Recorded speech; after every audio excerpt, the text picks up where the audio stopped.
একটা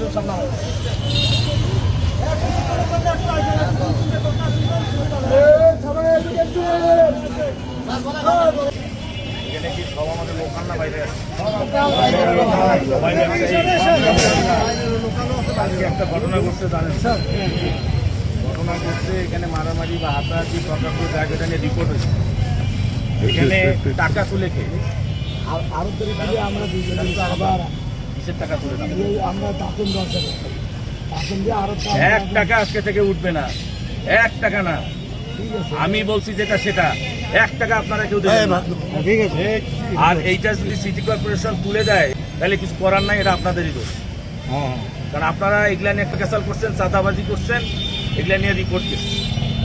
আর এখন হচ্ছে 1 টাকা যদি কেউ দিচ্ছেন কাউকে তাহলে তার ব্যবসা বন্ধ আর ফুটপাতের ব্যবসা বন্ধ হয়ে যাবে।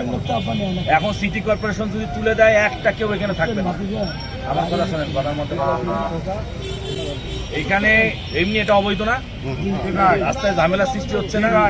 তারপরে আপনারা গরিব মানুষ করি খাচ্ছেন 2-4 দিনের জন্য, ঈদের জন্য নাই, এরপর তো আপনারা থাকবেন না। এইটার কারণে ফুটপাতের ব্যবসা বন্ধ। আপনারা এখানে ব্যবসা করবেন, চাঁদাবাজি করবেন, ক্যাসাল করবেন, আবার নাম হবে আমাদের লোকজনের। কেন? কেউ কোনো টাকা দিতে পারবেন না এবং খুব শীঘ্রই আপনাদের কারণে এটা উঠে যাবে। ফুটপাতে কোনো ব্যবসা চলবে না, ফুটপাতে কোনো ব্যবসা চলবে না। আপনারা 2-4 দিনে সিজনাল করতে আসেন, এটা নিরীহ মানুষ জন্য সবাই সুযোগ দিছে। তার মানে এই না এখানে সিটি কর্পোরেশন কোনো ভ্যাট পাচ্ছে বা এখানে মনে করেন যে এখানে জায়গার কোনো ভাড়া পাচ্ছে। আপনারা তো অর্ধেক রাস্তা দখল করে রাখছেন। দেখেন রাস্তাঘাটটা এটা তো একটা মানে একটা গুরুত্বপূর্ণ রাস্তা সিটি। আপনারা এইভাবে এলোমেলোভাবে ব্যবসা করে রাস্তাঘাটের ব্যবস্থা করবেন না। আর আপনারা এখানে চাঁদা, যদি কেউ টাকা চায় সেটা যেই দলেরই হোক, সাথে সাথে আপনারা এখানে জানাবেন। কি বললাম?